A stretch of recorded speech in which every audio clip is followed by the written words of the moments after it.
What's up, everybody? Welcome back to IGN's E3 2014 live show. I'm one of your hosts, Greg Miller, and we're now going to talk about PlanetSide 2 on PS4 with Matt Higbee. You're back. It's been a long time. You know, there's a show on IGN called Up at Noon. Great show. I've seen it. And you came on it once a long time ago. Long time ago. And a very dapper young host asked you, what's going on? Is it ever coming to PS4? Because you were a PC thing at the time. And I was probably being real cagey about it back then. But you kind of gave the hints that, kind of. We're ready to be out of the cage, man. We're here to announce it. Come and tell me all about it. What does it mean for PlanetSide 2 to come to PS4? Well, as everybody knows, PlanetSide 2 is a massively multiplayer first-person shooter. Right. We're bringing the game whole hog from the PC over to the PS4. We've been running it on the PC for almost 2 years now. Yeah. We've learned a lot about, what makes it work, what makes it better, how we can improve it, yeah. And we've added a lot to the game, and now we're ready to bring it over to the PS4. We've been doing a lot of optimization on the engine, getting it running. We've got it running right now at 1080p at 60 frames per second. We've got thousands of people fighting. Yeah. And it's great. The game is feeling really good, and it's starting to get, the process of getting the controls moved over and all the UI converted over, and that's what we're up to. And for folks who don't know, because they don't like these PCs, what separates PlanetSide 2 from other MMOs, number one, but then other first-person shooters? Yeah, so when we started working on PlanetSide 2, our whole goal, SOE is kind of known as an MMO company. We make massively multiplayer online games of all sorts. DC Universe Online, the best MMO of all time. We all know it. Yeah, I know you're such a DC fan. We talked about this on Open Noon. All right, so I talk about it literally every day. Every single day. Well, I don't blame you, but it's a great game. Yeah. So with PlanetSide 2, we wanted to take that massively multiplayer experience that we know is so engaging and so fun, and we wanted to make a AAA FPS experience on top of that. So PlanetSide 2 is that. It's a game where thousands of people can fight simultaneously on gigantic continents in huge base battles with hundreds of players fighting on each side using air vehicles, ground vehicles, infantry troop. It's just a massive, massive, persistent online war. All right, great. And it's also completely free to play. Free to play, you say? Completely free to play. And it's available right now if you're a PC player at PlanetSide2.com. We're not talking about PCs. That's true. We're talking about PlayStation 4. Let's move on to the hotness. Trophies. That's what it's all about. How much has the game changed since the launch on PC? Tremendous amount. Yeah. A tremendous amount. We've done dozens of updates to the game. We've completely redone the level design on every single one of our continents. Yeah. That was something where nobody had ever tried to make an FPS level for 500 people to fight over before. Sure. Massive 64 square kilometer one that needed vehicle areas and infantry areas. And, our first swing at it, it worked, but it wasn't like a grand slam. And I think we've gotten progressively better to the point where we can consistently hit a double with our level design now, but we're learning more and more and more about the right way to do it. And for example, all of those bases have been completely updated. We have a brand new continent we're working on right now called Hassan, which is coming out in July, but will also be available on the PS4 at launch, and that is going to kind of exemplify that level design. So basically just a lot of learning and a lot of lessons and a lot of feedback from our players has really shaped the game into a much different game than it was when we launched. I was going to say, that's got to be the thing about it, or it is the thing about MMOs, right? Is that you get a hardcore following, a group that's going to, loves your game and wants to be with you, and then in a way, they kind of take over developing it, right? You're right. Or making it. You're really right, and I've described it before, and this is kind of a creepy description, but I've sort of described it as when the game is in development, before it's in beta. It's kind of in the womb, right? And you're kind of protecting it and nourishing it, and everything that goes into it is coming from you, right? Right. And as soon as it goes out there into the world, now it's being shaped by the world. And for a game like PlanetSide, we still are obviously influencing it quite a bit and changing the things that we want to change in it, looking at metrics and changing things based on that, but really, largely, we're reacting to things that our players are telling us. What's imbalanced? What's not fun? Yeah. What do they want to see more of? What do they want to see less of? And we're making decisions about the way that we run the game based on that.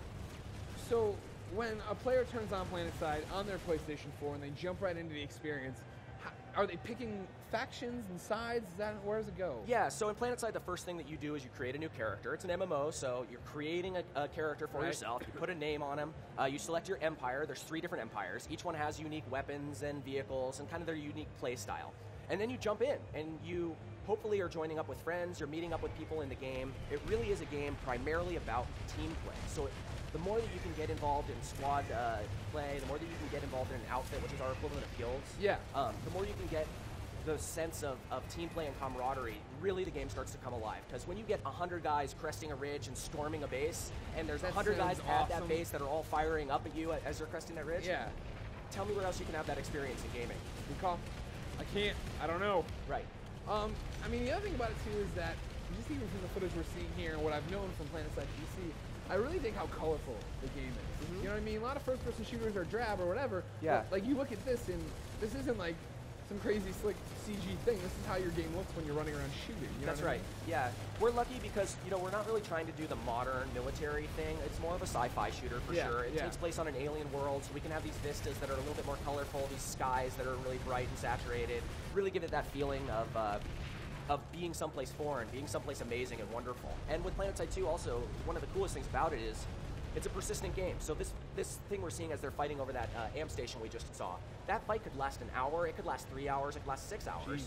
And we have a day-night cycle too. So as you're going through that battle, now suddenly it's nighttime and you got a sunset, and all the people are switching out their normal scopes for IR scopes and things like that because they need that stuff when it's playing at night, right? Has Ken Burns approached you to do the documentary, the letters from the PlanetSide 2 Homefront War? Oh, dude, it's hilarious. We have a bunch of videos that are almost exactly like that. The letters from the war with like video footage in the background and stuff. Because really, it becomes like that where a lot of times with an MMO game, you're playing a story, right? You're going through it. In PlanetSide 2, there is no story that we're creating. We're putting a bunch of things out there, and players are creating the story. Players are loading up into the dropship and flying to the base and jumping, but they didn't get the signal to jump, and it crashed into a building, and they all died, They have that story. Or the story about where they successfully got out and routed the guys on the ground, and it's their story. They accomplished it. They worked together to do it.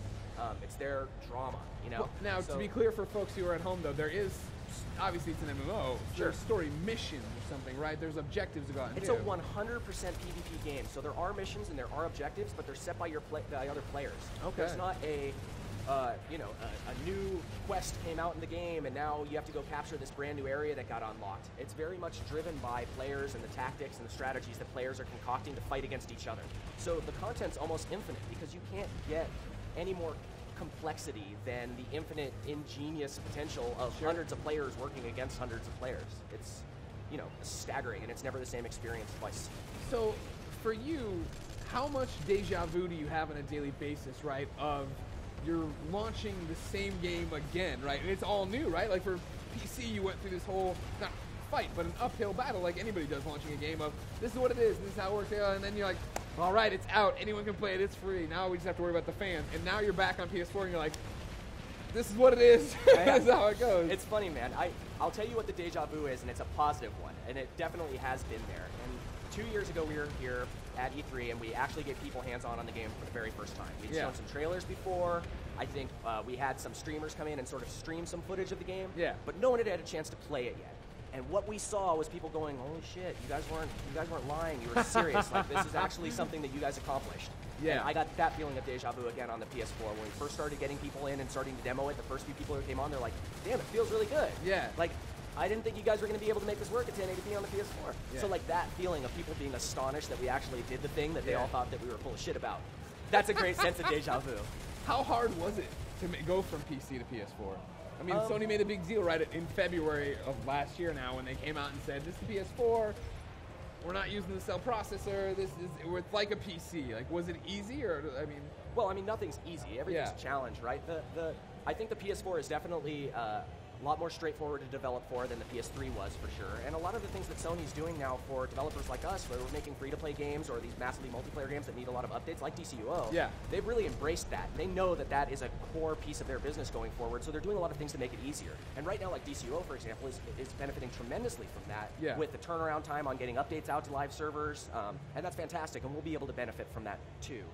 In terms of difficulties on the PS4, getting optimization going is always tough, but when you're optimizing for a specific piece of hardware, it's a much simpler problem than optimizing against all the permutations of hardware that exist on the PC. I was going to say, I would think, I mean, don't get me wrong, I don't know if you know this, I'm not really good with PCs, but I would think narrowing the scope to where you know you need to hit this, this, and this, that makes it, in a way, a different beast and a little bit easier to wrap your head around. Right, so what it allows us to do, really, is we can optimize things like our shaders and our codes that we have for things like culling, right? There's thousands of people fighting in this battle, but at any given time, we're not drawing 1,000 characters on your screen, right? It's just impossible. And on the PC, we have to choose kind of a happy medium of all of our optimization profiles. This is the number that we're going to draw on your screen because, yeah, that dude has a really good computer. He can handle more, but it's not fair if we give him 500 people and you 100 people, right? So we have to kind of have this balance. On the PS4, we know exactly what hardware everybody's playing the game on, and we can optimize it exactly for that. Don't you love these headsets? Yeah, they're great. I don't think anything I've said for the last 10 minutes has been heard at all. I can hear you just fine. I can hear you at the speakers. Everything's going great. Great. We're looking at stuff here as these tanks roll through. Yeah. These are custom paint jobs, right? Right, yeah. So what you're seeing there is kind of a bit of an exposition of what the business model for the game is like. We said that it's completely free to play, and people are always saying, well, where do you get your money from? That can't be true. And it's things like that. It's cosmetics, it's add-ons like that. You can have so much customization and personalization in this game, not just to the cosmetic look of your vehicle or your infantry troop, but also to your weapons. And you get a new assault rifle, and maybe you want a bullpup. You want a fast-firing, close-range one, right? Or I want to have a slow-firing, long-range marksman rifle. Sure. Well, that's just a playstyle choice that we have, right? Right, and you can unlock those things in the game and really personalize them beyond just unlocking the weapon to the attachments and everything else. All right. Well, Matt, you know I like you. I clearly like PlanetSide 2 enough to bring it on for when it was a PC game. Now that it's PS4, come on. I expect it to be 24/7 PlanetSide 2 now. Well, it's an MMO, so I gotta start weighing the options between grind. it and DC. I don't know what happens. When does it come to PlayStation 4? Right now, we're aiming for being able to launch it sometime here in 2014, but we don't have a lot of competition for the game. There's not a lot of other big open-world PvP FPS games that are coming out anytime soon, so we're taking our time to make sure that we get all the menus converted over, all the interface converted over, and the controls, so it feels like an awesome native console game. We don't want it to feel like a PC port to console. Great. Matt, thank you so much. You bet, man. Thanks for having me. You're a great guy. Thank you for coming by. I like you a lot. And I like you a lot, ladies and gentlemen. Thank you so much for watching IGN's E3 live show. We have one last demo before the doors forever closed on E3 2014. What is it? Little game called Metal Gear Solid 5: The Phantom Pain. Stick around.